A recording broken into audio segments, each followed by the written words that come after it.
নিম্নচাপের কাঁটা, আর তার জেরে যেটা দেখা যাচ্ছে যে নাগারে বৃষ্টি, জলমগ্ন হচ্ছে বিভিন্ন এলাকা।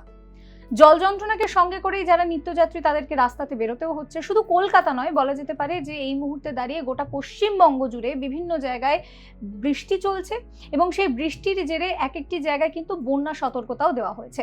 আপনাদেরকে এবার ম্যাপের মাধ্যমে আমরা দেখাবো যে কোথায় কিরকম ভাবে কতটা বৃষ্টিপাত হতে পারে, কোথায় কি কি অ্যালার্ট দেওয়া রয়েছে। আমি যদি সবার আগে কলকাতা ধরে এগোই তাহলে যেটা দেখা যাচ্ছে যে কলকাতায় কিন্তু এই মুহূর্তে সতর্ক বার্তা জারি করা হচ্ছে।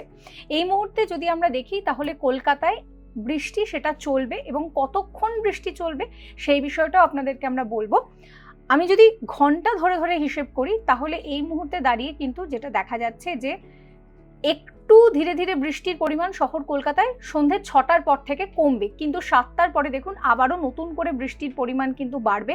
7টা, 8টা, 9টায় গিয়ে আবার বৃষ্টির পরিমাণ কিছুটা কমবে। 10টা থেকে মেঘলা থাকবে আকাশ, 11টার সময়ও মেঘলা থাকবে আকাশ। এই মুহূর্তে দাঁড়িয়ে শহর কলকাতায় যেটা দেখা যাচ্ছে যে বৃষ্টি পুরোপুরি যে চলে যাচ্ছে তা নয়, কারণ এক দফায় 6টার সময় বৃষ্টি কমছে, আবার 7টায় নতুন করে বৃষ্টি, 8টায় নতুন করে বৃষ্টি, 9টায় আবার বৃষ্টি কমছে।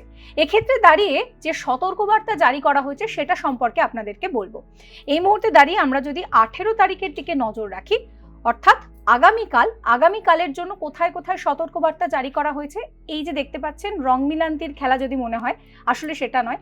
লাল সতর্কতা, কমলা সতর্কতা, হলুদ সতর্কতা, অর্থাৎ এই মুহূর্তে দাঁড়িয়ে কিন্তু 18 তারিখ অর্থাৎ আগামীকাল গোটা পশ্চিমবঙ্গের জন্য এই নিম্নচাপের জেরে বৃষ্টি চলবে। দেখতেই পাচ্ছেন যে এখানে কিন্তু বলা হচ্ছে হেভি রেন, অর্থাৎ ভারী বৃষ্টি, কোথাও কোথাও হেভি টু ভেরি হেভি অর্থাৎ ভারী থেকে অতি ভারী বৃষ্টির পূর্বাভাস জারি করা হচ্ছে। সেক্ষেত্রে আপনাদেরকে জেলা ধরে ধরে আমরা বলবো যে কোথায় কতটা বৃষ্টি হতে পারে।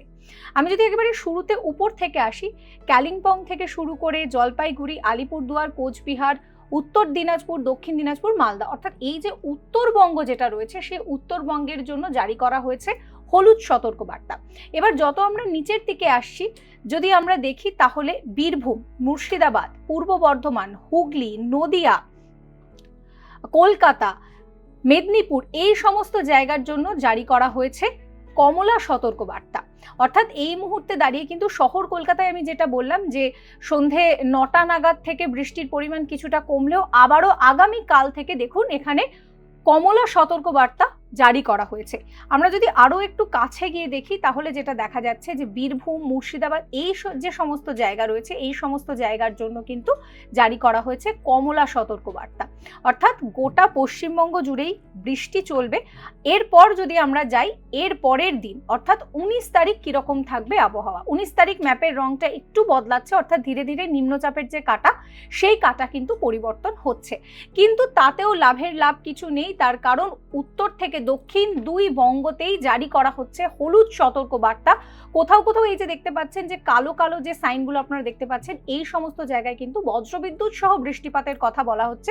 সেক্ষেত্রে দাঁড়িয়ে আমরা যদি কলকাতার দিকে নজর রাখি, 19 তারিখের কথা বলছি আপনাদেরকে, কলকাতায় এখানে হলুদ সতর্কবার্তা জারি করা হয়েছে।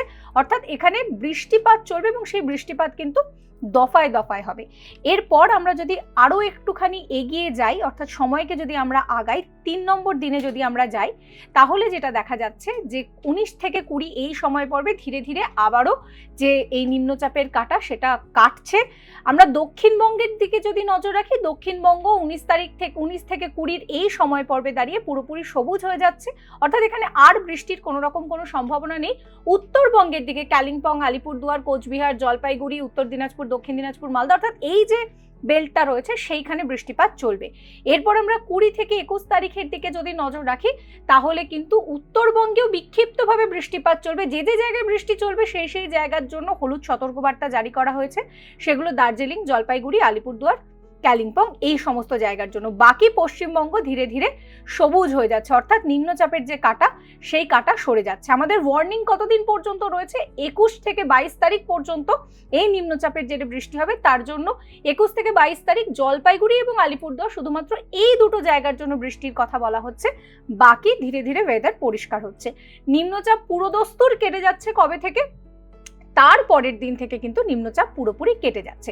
সেক্ষেত্রে আর কোনো রকম কোনো ওয়ার্নিং এখানে জারি করা হয়নি। হাওয়ার গতিবেগটা দেখাই তাহলে বুঝতে পারবেন। এই যে এই মুহূর্তে দাঁড়িয়ে আপনাদেরকে কলকাতা দেখাচ্ছি এবং যে নিম্নচাপের যে জর্নারটা তৈরি হয়েছে সেই দিকেই কিন্তু এই যে হাওয়া যত যাচ্ছে হাওয়ার গতিবেগটা হচ্ছে এইভাবে থাকছে।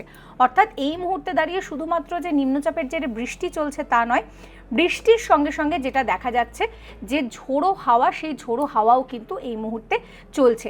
আমরা যদি দেখি হলদিয়া, কনটাই অর্থাৎ যেগুলো উপকূলীয় জায়গা রয়েছে সেই সমস্ত জায়গায় কিন্তু বৃষ্টি এবং যে ঝড়ের গতিবেগ সেই গতিবেগটা যথেষ্টই বেশি রয়েছে। এই মুহূর্তে আইটা দেখুন ধীরে ধীরে যে নিম্নচাপ তার যে আই সেটা ধীরে ধীরে সরছে, এবং যত আইটা সরছে তত এই সমস্ত জায়গায় বাতাসটা কিন্তু এক জায়গায় হচ্ছে, অর্থাৎ এই সমস্ত জায়গায় কিন্তু বৃষ্টিপাতের যে পরিমাণ সেই পরিমাণটা বাড়ছে। একই সঙ্গে যে স্পেশাল ওয়ার্নিং দেওয়া হচ্ছে সেই স্পেশাল ওয়ার্নিং সম্পর্কেও আপনাদেরকে বলবো যে কী ওয়ার্নিং দেওয়া রয়েছে।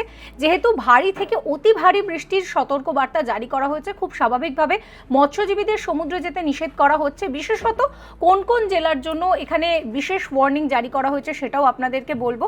এর জন্য উপকূলীয় যে জেলাগুলো রয়েছে সেই সমস্ত জায়গায় জল যন্ত্রণা সেটা যথেষ্ট বেশি থাকবে। দেখতেই পাচ্ছেন লেখা আছে ওয়াটার লগিং। কোথাও কোথাও যেটা দেখা যাচ্ছে যে কৃষি জমির ওপরে সমস্যা হতে পারে, কারণ খুব স্বাভাবিক যেগুলো লো ল্যান্ড এরিয়া থাকে সেইখানে কিন্তু জল জমার একটা সম্ভাবনা থাকে। পাশাপাশি ওয়াল কোল্যাপস, অর্থাৎ বেশ কিছু এরকম বাড়ি থাকে যেগুলো ভগ্নপ্রায় রয়েছে, যেগুলোতে দীর্ঘদিন যত্ন হচ্ছে না, সেই সমস্ত বাড়ি থেকে দূরে থাকার কথা বলা হচ্ছে। এবং যেখানে যে সমস্ত সাউথ 24 পরগনা এবং ইস্ট মেদিনীপুর, অর্থাৎ এই সমস্ত জায়গার জন্য কিন্তু বিশেষভাবে, এবং কোস্টাল এরিয়া যেটা আপনাদেরকে আমি দেখালাম ম্যাপের মাধ্যমে, যে কোস্টাল এরিয়া সাউথ 24 পরগনা এবং ইস্ট মেদিনীপুরের জন্য জারি করা হয়েছে সতর্কবার্তা। সি বিচের ক্ষেত্রে এখানে কিন্তু বলা হচ্ছে যে সি বিচ অ্যাভয়েড করতে। এছাড়াও যখন বাজ পড়ে তার জন্য বারবার ওয়েদার ফোরকাস্টে বলা হচ্ছে যে ইলেকট্রিক যে পোল রয়েছে বা গাছের তলায় আপনারা দাঁড়াবেন না, দাঁড়াতে হলে কোনো যে কংক্রিটের জায়গা রয়েছে সেই সমস্ত সেফ প্লেসে দাঁড়াবেন যাতে কোনো রকম কোনো দুর্ঘটনা না ঘটে।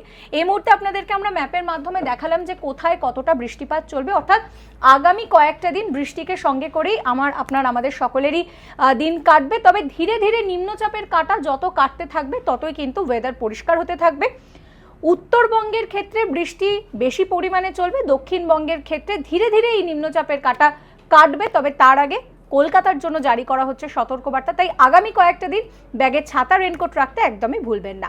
ক্যামেরায় শুভজিতের সঙ্গে অহনা। ফলো করুন সংবাদ প্রতিদিন ডিজিটাল।